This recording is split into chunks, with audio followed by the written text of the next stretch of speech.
Hello aspirants, welcome to Pathfinder. आप सभी लोगों का स्वागत है पाथफाइंडर चैनल पर। दोस्तों, एनसीईआरटी ज्योग्राफी फॉर क्लास 6 इसकी डिस्कशन हमने स्टार्ट करी थी।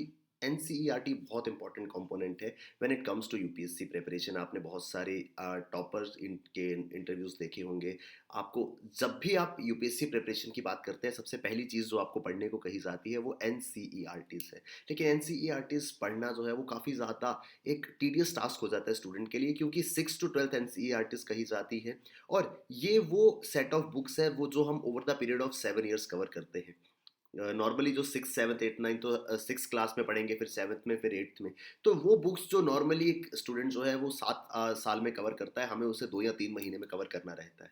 सो इस वजह से बल्क ऑफ इंफॉर्मेशन हो जाता है, हम इतनी इंफॉर्मेशन रिटेन नहीं कर पाते हैं। तो होता क्या है कि या तो हम एनसीईआरटी को पूरा पढ़ नहीं पाते हैं, अगर पढ़ भी लेंगे तो वो याद नहीं रह पाता। और ऑलवेज रिमेंबर सर, इंपॉर्टेंट वही है कि हम कितना याद रखते हैं। हमने कितना पढ़ा है ये कोई नहीं पूछेगा, हम एग्जाम में जाकर के आंसर कैसा लिखते हैं वो बताएगा कि हमारी प्रिपरेशन कैसी है। अगर हम एनसीईआरटी को 2 बार पढ़ के भी या 3 बार पढ़ने के बाद भी एग्जाम में याद नहीं रख पाते हैं, so there is no point of reading. इस वजह से ये स्पेशलाइज सीरीज मैंने स्टार्ट करी है आप सभी के एनसीईआरटी के जो इश्यूज हैं उनको सॉर्ट आउट करने के लिए। सो एनसीईआरटी फॉर ज्योग्राफी क्लास 6 हम लोग डिस्कस करेंगे। ऑलरेडी वन चैप्टर आपको, जो चैप्टर नंबर 1 है, वो ऑलरेडी आपको अपलोड कर दिया गया है हमारे चैनल पर। अंडर द एनसीईआरटी प्लेलिस्ट आपको वो मिल जाएगा। आज हम बात करेंगे क्लास 6 एनसीईआरटी के चैप्टर नंबर 2 की, जो है ग्लोब लैटिट्यूड्स एंड लॉन्गिट्यूड्स। इस विषय पे हम लोग डिस्कशन स्टार्ट करते हैं।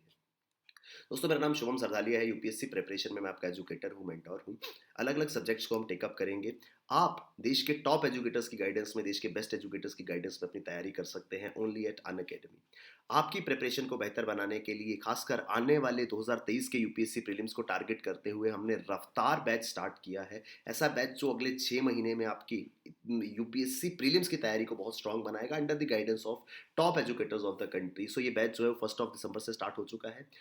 बाईलिंगुअल बैच है। आप यूज करेंगे कोड SAR10 और इस बैच में एनरोल करेंगे। फॉर ऑल दोज जो अंग्रेजी में तैयारी करना चाहते थे, all those who want to prepare entirely in English, so for you we have started accelerate batch on the very similar lines. So for 2023 UPSC prelims, the next 6 months are going to be very crucial, and trust me sir, you can easily qualify UPSC prelims if you undergo a guided preparation in the time of 6 months। तो 6 महीने में अगर हम guided preparation करते हैं, आप definitely UPSC prelims को qualify कर लेंगे। और गाइडेंस के लिए तो टॉप एजुकेटर्स आपके पास मौजूद हैं। सो आप अगर बाइलिंगुअल पढ़ना चाहते हैं तो रफ्तार बैच, अगर आप इंग्लिश में पढ़ना चाहते हैं तो एक्सेलरेट बैच यूज करना है, कोड SAR10। दोस्तों, सीसेट अगेन इंपॉर्टेंट पार्ट है यूपीएससी प्रीलिम्स का। तो 12 दिसंबर से सीसेट का हमारा बैच स्टार्ट हो रहा है ओनली एट 8999। सो 8,999 रुपये में ये बैच स्टार्ट हो रहा है। इस पर आपको फर्दर डिस्काउंट्स मिलेंगे। हमारे सभी कोर्सेज के जो प्राइजेज हैं उस पर आपको एडिशनल डिस्काउंट्स मिलेंगे using this code SAR10। So don't forget to use this code. आपके लिए 0% का ऑप्शन है, यानी कि ये कोर्स फी आपको एक साथ देने की ज़रूरत नहीं है। आप बिना किसी एक्स्ट्रा अमाउंट पेमेंट के छोटे छोटे मंथली इंस्टॉलमेंट्स में कोर्स फी जो है वो पे कर सकते हैं, यानी आपके लिए बहुत ज़्यादा कन्वीनियंट हो जाएगा। दोस्तों, कुछ इस प्रकार की दिखती है हमारी 6th क्लास की एनसीईआरटी फॉर जोग्राफी। बुक का नाम है द अर्थ आर हैबिटेट, और 8 चैप्टर्स इसमें कवर होते हैं। अर्थ इन द सोलर सिस्टम हम कवर कर चुके हैं। आज बात करेंगे सेकेंड चैप्टर की, globe latitudes and longitudes. Globe की बात करें, आप सभी ने देखा होगा स्कूल में, कॉलेज में, कहीं ना कहीं ग्लोब जो है वो ज़रूर होता है। इस तरीके का एक डिवाइस होता है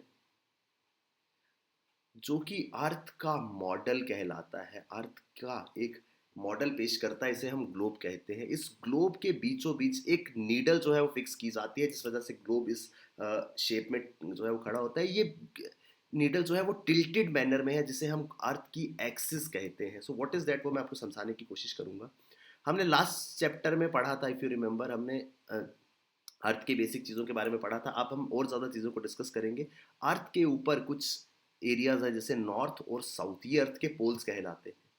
सो जब हमने अर्थ की शेप को देखा है, जब हम ग्लोब को देखते हैं, तो नॉर्मली हमें लगा कि ये इस तरीके से एक एक्सिस होगी ग्लोब में, लेकिन ग्लोब थोड़ा सा अलग था। ग्लोब जो है वो इस शेप में था। ये नॉर्थ है और ये साउथ है। वो क्यों? क्योंकि अर्थ जब रोटेट करती है, अर्थ सीधी ना रोटेट करके ऐसे एक टिल्ट में रोटेट करती है। सो इसे कहा जाता है क्या? इसे कहा जाता है अर्थ की एक्सिस। सो उस टिल्ट को रिप्रेजेंट करने के लिए जब ग्लोब का जो मॉडल है उसमें अर्थ का जो वो स्फीयर है उसको ऐसे ना लगाकर ऐसे लगाया जाता है, और ये जो बीच की लाइन है ये अर्थ की एक्सिस को डिनोट करती है। यहाँ देखिए, नॉर्मली ऐसे लाइन होनी चाहिए थे, लेकिन क्योंकि अर्थ जो है वो टिल्टेड है एक और, सो इस तरीके से ये एक्सिस जो है वो बनाई गई है। ये है सर हमारा ग्लोब। ये ग्लोब अर्थ के सारे पार्ट्स को जो है वो हमें समझने में मदद करता है। इस ग्लोब के बीचों बीच एक हॉरिजॉन्टल लाइन जो है वो ग्लोब को दो हिस्सों में डिवाइड करती है। इस लाइन को कहा जाता है इक्वेटर, भूमध्य रेखा। इक्वेटर को अगर हिंदी में हम समझे तो बहुत ही कन्वीनियंटली हमें समझ आ जाएगा इसका काम क्या है। भूमध्य रेखा, भू यानी भूमि, मध्य यानी सेंटर और रेखा यानी लाइन। वो लाइन जो अर्थ के सेंटर से होकर गुजरती है वो इक्वेटर कहलाती है। इक्वेटर क्या है सर? इक्वेटर एक लाइन है जो अर्थ के सेंटर से होकर के जाती है। इसे हम क्या कहते हैं? इसे इक्वेटर कहते हैं। और ये किस टाइप की लाइन है? ये लैटिट्यूड है। क्यों? वो मैं आपको भी बताऊंगा सर क्या होता है। ये हमारे पास चार डायरेक्शंस हैं, नॉर्थ, साउथ, वेस्ट और ईस्ट। ये अर्थ है। सो अर्थ के ऊपर कुछ लाइंस जो हैं वो वेस्ट टू ईस्ट या ईस्ट टू वेस्ट जाती है, यानी कि वो हॉरिजॉन्टल है। इनको कहा जाता है लैटिट्यूड्स या पैरेलल्स। ये इस तरीके से लाइंस जो हैं वो जाती हैं।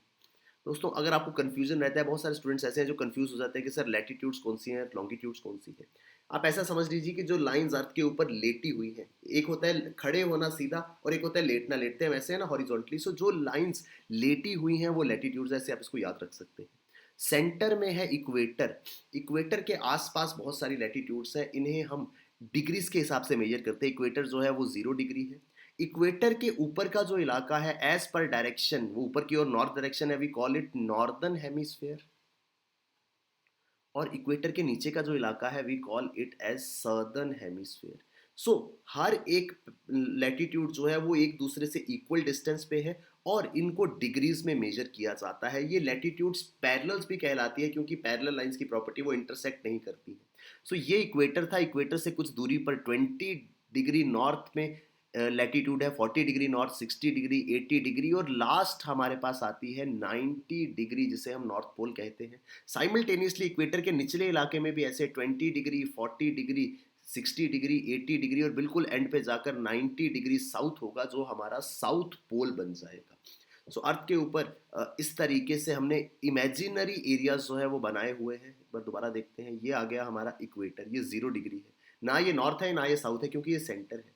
इसके ऊपर जैसे जैसे हम चलते जाएंगे इस तरीके की लाइंस जो है वो बनती जाएंगी। इक्वेटर और के ऊपर और नीचे दोनों तरफ लाइंस बन रही हैं। बस फर्क इतना है कि जो ऊपर की ओर लाइंस है वो सारी नॉर्थ में होंगी, जो निचली लाइंस है वो सारी साउथ में होंगी। हमने जब चलना शुरू किया सर, इक्वेटर था 0 डिग्री और हम लाइंस बनाते बनाते 90 डिग्री नॉर्थ तक गए और 90 डिग्री साउथ तक गए। So it is like 0 degree, 1 degree north, 2 degree north, 3 degree north, 50 degree north, 90 degree north, ऐसे 1 to 90 लाइंस थी। साउथ में भी ऐसा ही था, 0 डिग्री, उसके बाद 1 degree south, 2 degree south, 50 degree, 60 degree, 80 degree और अल्टीमेटली 90 डिग्री साउथ। सो हमारे पास 90 ऑन वन साइड और 90 on one other side latitudes हैं। अब टोटल ये लैटिट्यूड्स जो हैं वो कई जगह पर आपको 180 मिलेंगी, कई जगह पे 181 मिलेंगी, क्योंकि कई जगह पे इक्वेटर को काउंट किया जाता है, कई जगह पे इक्वेटर को काउंट नहीं किया जाता है। सो वो एक डिबेट है।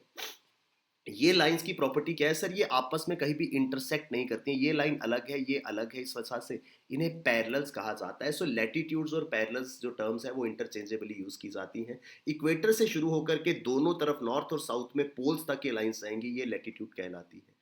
लैटिट्यूड जो है वो डिग्रीज की एक वजह से मेजर होता है, डिग्री से मेजर होता है। जैसे हम अर्थ के सेंटर में पहुंचेंगे लैटिट्यूड सबसे बड़ा है, जैसे जैसे ऊपर जाते जाएंगे लैटिट्यूड छोटे होते जाएंगे। सो लैटिट्यूड का साइज जो है वो वेरी करेगा। सबसे बड़ा लैटिट्यूड कौन सा है? इक्वेटर। और सबसे छोटे लैटिट्यूड कौन से होंगे? हमारे पोल्स। लैटिट्यूड्स के बीच में जो डिस्टेंस है वो हमेशा इक्वल रहेगा, याद रखिएगा सर। लैटिट्यूड्स का साइज वेरी करेगा, लैटिट्यूड्स के बीच में जो डिस्टेंस है वो वेरी करे, वो सेम रहेगा, और साथ ही साथ सारे के सारे लैटिट्यूड एक दूसरे के पैरेलल जो है वो चलेंगे। इस वजह से लैटिट्यूड्स को पैरेलल भी कहा जाता है। ये है कंसेप्ट सर लैटिट्यूड्स का। लैटिट्यूड्स क्यों ज़रूरी थे? मैंने आपको बताया कि अर्थ के ऊपर इक्वेटर के दोनों ओर 90 लैटिट्यूड्स थे, लेकिन 90 लैटिट्यूड्स को याद रख पाना ज़रूरी इंपॉर्टेंट नहीं था, क्योंकि 90 के 90 लैटिट्यूड्स जो हैं वो याद होते भी नहीं। 90 नॉर्थ में, 90 साउथ में, तो 180 लैटिट्यूड्स जो है वो याद रखना पॉसिबल नहीं था। इस वजह से हमने कुछ इंपॉर्टेंट लैटिट्यूड्स को मार्क कर लिया। ये इंपॉर्टेंट लैटिट्यूड्स क्या है सर? ये इंपॉर्टेंट लैटिट्यूड्स है 0 डिग्री पे इक्वेटर, 23.5 डिग्री पे आता है ट्रॉपिक ऑफ कैंसर, ये 23.5 डिग्री नॉर्थ पे है, और 23.5 डिग्री साउथ पे आता है ट्रॉपिक ऑफ कैप्रिकॉर्न। उसके आगे बढ़ते हैं सर, तो क्या है, यहाँ पर है आर्कटिक सर्कल और यहाँ पर है एंटार्क्टिक सर्कल, और यहाँ पर है साउथ पोल, यहाँ पर है North Pole. So North pole, south Pole, Arctic Circle, Antarctic Circle, Tropic of Cancer, Tropic of Capricorn, ये हमारे इंपॉर्टेंट लैटिट्यूड्स। अब सवाल ये है कि ये लैटिट्यूड्स इंपॉर्टेंट क्यों थे सर? पहले तो याद रखना है 23.5 नॉर्थ ट्रॉपिक ऑफ कैंसर है, 23.5 साउथ ट्रॉपिक ऑफ कैप्रिकॉर्न है, आर्टिक सर्कल है, एंटार्क्टिक सर्कल है। लेकिन इनकी इंपॉर्टेंस क्या थी सर? ये इंपॉर्टेंस इस वजह से थी क्योंकि ये अर्थ को हीट जोन्स में डिवाइड करते थे। वो कैसे सर? सन की रेज जो है वो अर्थ के ऊपर डायरेक्टली आती हैं between equator to tropic of cancer and between tropic of capricorn. So sun जो है वो अर्थ की मूवमेंट्स के कारण सन कभी ओवरहेड होगा बिल्कुल इक्वेटर के, या कभी ओवरहेड होगा ट्रॉपिक ऑफ कैंसर के, कभी ओवरहेड होगा ट्रॉपिक ऑफ कैप्रिकॉर्न के। इसके बियॉन्ड सन कभी ओवरहेड नहीं जाएगा। सबसे ज्यादा रेडिएशन सन की जो है वो ट्रॉपिक ऑफ कैंसर और ट्रॉपिक ऑफ कैप्रिकॉर्न के बीच में पड़ती हैं।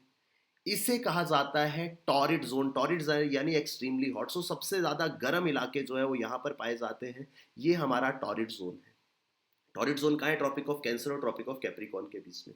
उसके बाद जब हम टॉरिड जोन से थोड़ा आगे जाते हैं, ट्रॉपिक ऑफ कैंसर से आर्कटिक सर्कल के बीच में, तो यहाँ पर सनरेज ना तो बहुत ज्यादा है ना बिल्कुल ही कम है, इस वजह से यहाँ पर मॉडरेट सा टेम्परेचर है। इसको हम कहते हैं north temperate zone. Northern hemisphere में वो मॉडरेट सा रीजन ट्रॉपिक ऑफ कैंसर और आर्कटिक सर्कल के बीच में टेम्परेट जोन कौन सा है? नॉर्थ टेम्परेट जोन है। ऐसे ही साउथ में ट्रॉपिक ऑफ कैप्रिकॉर्न और एंटार्क्टिक सर्कल के बीच में साउथ टेम्परेट जोन है।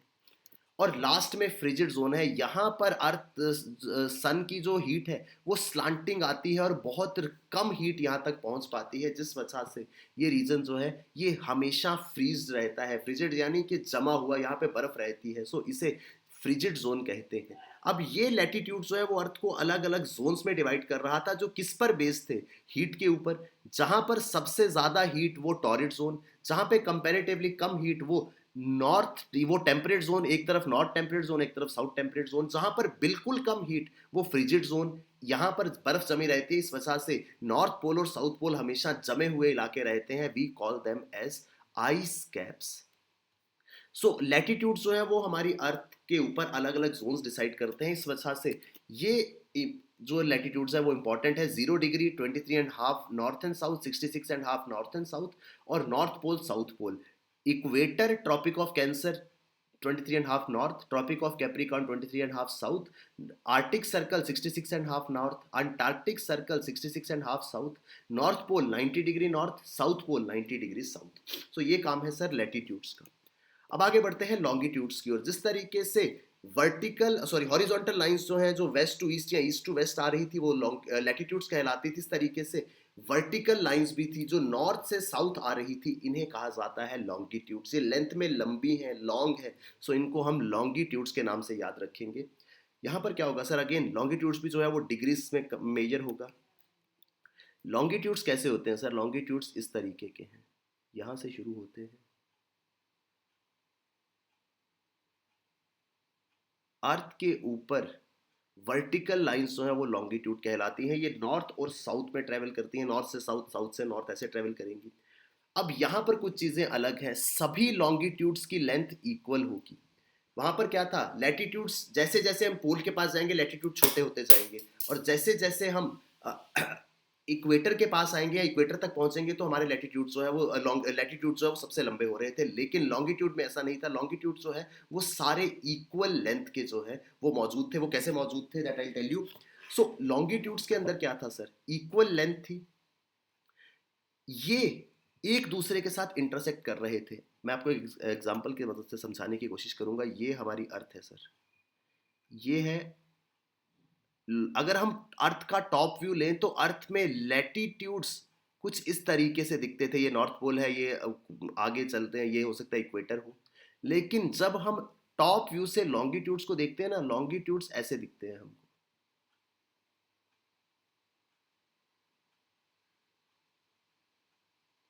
लॉन्गिट्यूड्स हमें कुछ ऐसे दिख रहे थे। टॉप के ऊपर सारे लॉन्गिट्यूड्स एक दूसरे को इंटरसेक्ट कर रहे थे। अनडाउटेडली ये लोग, ये जो है ये पैरेलल्स हैं, लेकिन ये पैरेलल नहीं है। सो लॉन्गिट्यूड्स को पैरेलल के साथ कंफ्यूज नहीं करना है, पैरेलल सिर्फ और सिर्फ लैटिट्यूड्स है। हर लॉन्गिट्यूड एक दूसरे को इंटरसेक्ट करता हुआ गुजर रहा है। This is the concept of longitude. In longitudes को मेरिडियन के नाम से भी जाना जाता है। Just like equator most important latitude था क्योंकि वो अर्थ को दो हिस्सों में डिवाइड करता था, ऐसे ही सर जो लॉन्गिट्यूड्स हैं उसमें भी एक लॉन्गिट्यूड ऐसा है जो अर्थ को दो हिस्सों में डिवाइड करता है। इसे कहा जाता है क्या? Prime meridian. क्योंकि ये सभी मेरिडियन में सबसे ज़्यादा इंपॉर्टेंट है, we call it as prime meridian. याद रखिएगा, लैटिट्यूड का दूसरा नाम क्या है? लैटिट्यूड का दूसरा नाम है पैरेलल और लॉन्गिट्यूड का दूसरा नाम है मेरिडियन। अब इक्वेटर जो है वो अर्थ को नॉर्थ और साउथ में डिवाइड करता था, प्राइम मेरिडियन जो है वो अर्थ को वेस्टर्न और ईस्टर्न हेमिस्फेयर में डिवाइड करेगा। सो इक्वेटर की वजह से we get northern hemisphere, southern hemisphere. Prime meridian की वजह से we get western and eastern hemisphere. Prime meridian जो है वो 0 डिग्री है और इससे जब हम चलना शुरू करते हैं तो दोनों ओर 180 लॉन्गिट्यूड्स जो हैं वो आते हैं, 180 towards the west, 180 towards the east. जो प्राइम मेरिडियन है, जो हमारा 0 डिग्री मेरिडियन है, वो ग्रीनविच से क्रॉस करता है। What is Greenwich? ग्रीनविच जो है वो लंदन के पास एक जगह है। सो प्राइम मेरिडियन जो 0 डिग्री मेरिडियन है वो लंदन के पास ग्रीनविच से क्रॉस करता है, जिस वजह से हम प्राइम मेरिडियन को ग्रीनविच मेरिडियन के नाम से भी जानते हैं। सो प्राइम मेरिडियन और ग्रीनविच मेरिडियन दोनों सेम है। प्राइम मेरिडियन जो है वो 0 डिग्री है, उसके दोनों और 180 ईस्ट और 180 वेस्ट है। ये प्राइम मेरिडियन अर्थ को ईस्टर्न और वेस्टर्न हेमिस्फेयर में डिवाइड करता है। अब सवाल ये है सर कि लैटिट्यूड्स हमने पढ़े क्योंकि लैटिट्यूड्स अर्थ को हीट जोन्स में डिवाइड करते थे। लॉन्गिट्यूड्स क्या करने में मदद करते हैं वो हम समझेंगे। सो लॉन्गिट्यूड्स कुछ इस तरीके के दिखते थे। ये 0 डिग्री है, इसके 180 यहाँ तक होगा और 180 यहाँ तक होगा। याद रखिएगा 180 वेस्ट और 180 ईस्ट जो है वो कोइंसाइड करेंगे, एक ही सिंगल लाइन होगी। 180 ईस्ट और 180 वेस्ट सेम लाइन पर होंगे। इसकी यूजेज क्या है सर? अगर हमारे पास अर्थ के ऊपर किसी भी जगह के लैटिट्यूड्स और लॉन्गिट्यूड्स है ना, हम उस जगह को आइडेंटिफाई कर लेंगे। आपको किसी जगह के बारे में नहीं पता था, उन्होंने कहा कि सर हमें इस जगह के बारे में और कुछ नहीं पता, लेकिन हमारा जो लैटिट्यूड और लॉन्गिट्यूडनल एक्सटेंट है वो इतना है, सो आप समझ जाएंगे कि वो एरिया अर्थ पर कहाँ होगा। सो लैटिट्यूड्स और लॉन्गिट्यूड्स की वजह से हम एरियाज को आइडेंटिफाई कर सकते थे। कैसे? क्योंकि जब ये आपस में इंटरसेक्ट करेंगे ऐसे बॉक्सी शेप के बॉक्सी शेप जो है वो बनेगी, इसे हम ग्रिड कहते हैं। लॉन्गिट्यूड का सबसे ज्यादा इंपॉर्टेंट रोल होता है टाइम के लिए। टाइम कैसे समझ आएगा लॉन्गिट्यूड से, वो हम अंडरस्टैंड करने की कोशिश करेंगे। ये था ग्रीनविच मीन टाइम, इसका ये था ईस्टर्न साइड और ये था वेस्टर्न साइड। अर्थ जो है वो वेस्ट टू ईस्ट रोटेट करता है, यानी अर्थ जो है वो वेस्ट से ईस्ट की तरफ आएगा। यहां पर सन है या सन रेज आ रही है। सो वो लैटिट्यूड्स जो ग्रीनविच के ईस्टर्न साइड में होंगी उन पर सूरज की रोशनी पहले पड़ेगी, और जो ग्रीनविच के वेस्टर्न साइड पे होंगी उन पर सूरज की रोशनी बाद में पड़ेगी। मान लीजिए अगर ग्रीनविच पर दोपहर के 12 बज रहे हैं, 12 नून हो रहा है, तो डेफिनेटली जो ईस्टर्न साइड है वहां पर 12 पहले बज चुके थे, है ना। सो यहां पर ईस्टर्न साइड में ग्रीनविच मीन टाइम से ज्यादा टाइम होगा, क्योंकि टाइम के लिए डिपेंड करता है सन रेज। सन जब डायरेक्टली ओवरहेड है तो वहां पर 12 बजेंगे। जब sun directly Greenwich meridian 0 degree meridian के ऊपर आया, इट मीन्स के वहां पर 12 बजे हैं। सो ग्रीनविच मेरिडियन के ईस्टर्न साइड में जितने भी लॉन्गिट्यूड्स है वहां पर टाइम ग्रीनविच से ज्यादा होगा, और जितने भी मेरिडियन उसके वेस्ट में है वहां पर अभी 12 से कम समय हुआ होगा। लेकिन सवाल ये था कि ये समय कितना था, इसको हम लोग समझने की कोशिश करेंगे। टोटल हमारे पास 360 लॉन्गिट्यूड्स थे।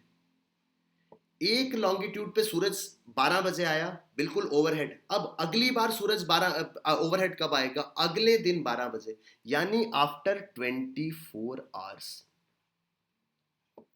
ठीक है जी।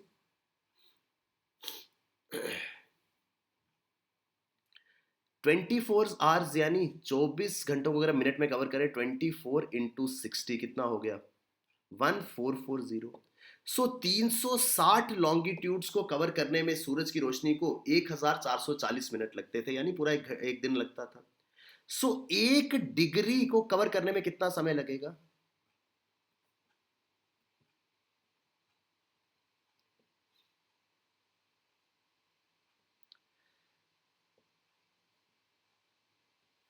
हर एक डिग्री लॉन्गिट्यूड को कवर करने में लगेंगे 4 मिनट।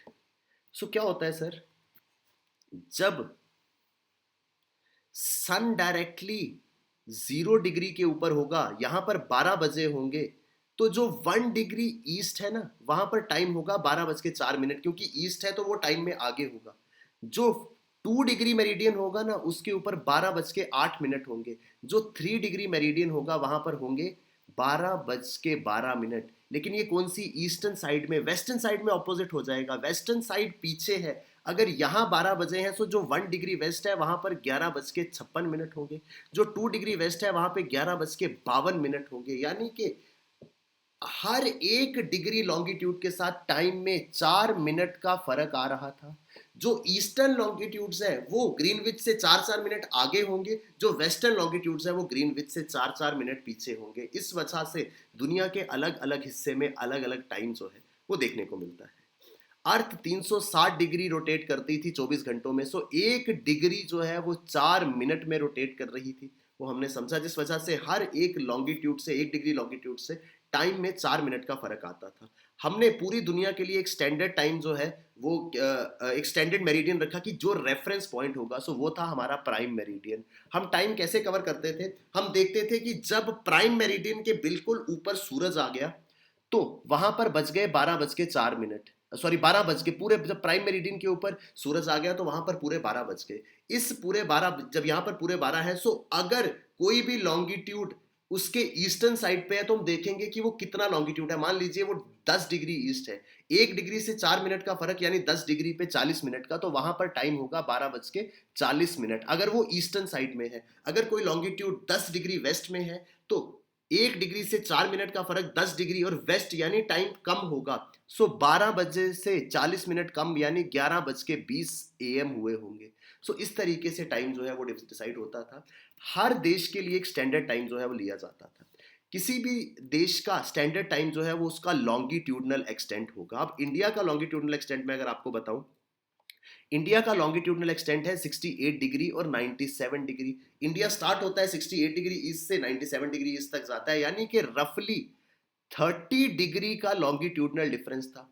अगर 1 डिग्री से टाइम में 4 मिनट का फर्क आता है, सो 30 डिग्री से टाइम में कितना फर्क आएगा, 30 × 4 यानी 120 मिनट्स। यानी कि ये जो गुजरात का हिस्सा है, इसके और इसके लैटिट्यूड के अनुसार जो अरुणाचल प्रदेश का टाइम होगा उसमें 2 आवर्स का डिफरेंस होगा। जब अरुणाचल प्रदेश में सुबह के 10 AM हो रहे होंगे, गुजरात में सुबह के 8 बज रहे होंगे, क्योंकि इन दोनों के लैटिट्यूड्स में 30 डिग्री का फर्क था। 30 डिग्री की वजह से 120 मिनट का फर्क आ रहा था। तो सर हमने क्या किया, हमने कहा कि यार ये 30 डिग्री का डिफरेंस बहुत ज़्यादा हो जाएगा। हमने इन दोनों का सेंटर निकाला। हमने डिसाइड किया कि 82.5 जो है वो हमारा कॉमन मेरिडियन होगा। इस 82.5 पे जितना भी इलाका है वो सारा का सारा क्या होगा, इस 82.5 पे जो टाइम है पूरे के पूरे भारत में वही टाइम होगा।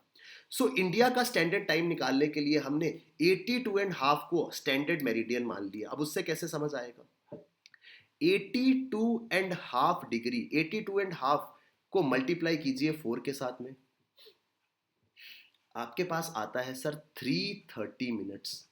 1 डिग्री से 4 मिनट का डिफरेंस आ रहा था 82.5 से, 330 मिनट का फर्क आएगा। 330 मिनट क्या होता है, इसको आवर्स में कन्वर्ट कीजिए। 300 यानी 5 आवर्स और 30 मिनट्स, 5 घंटे 30 मिनट का फर्क आएगा। यानी कि जब दोपहर के 12 बज रहे होंगे 0 डिग्री प्राइम मेरिडियन पे, उस समय हिंदुस्तान में समय हो रहा होगा, इंडिया ईस्टर्न साइड में है और 5.5 घंटे आगे है, सो यहाँ पर समय हो रहा होगा 5 घंटे और 30 मिनट।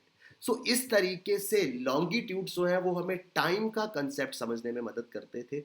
अब इंडिया का लॉन्गिट्यूडनल एक्सटेंट जो है वो 30 डिग्री का था, सो हमने इन बिटवीन इंटरमीडिएट एक लॉन्गिट्यूड जो है वो कंसीडर कर लिया। बहुत देश ऐसे हैं जो लेंथ में काफ़ी इस तरीके से, विड्थ में काफ़ी चौड़े हैं, जैसे रशिया है, सो वहाँ पर एक से ज़्यादा टाइम जोन्स भी हो सकते हैं।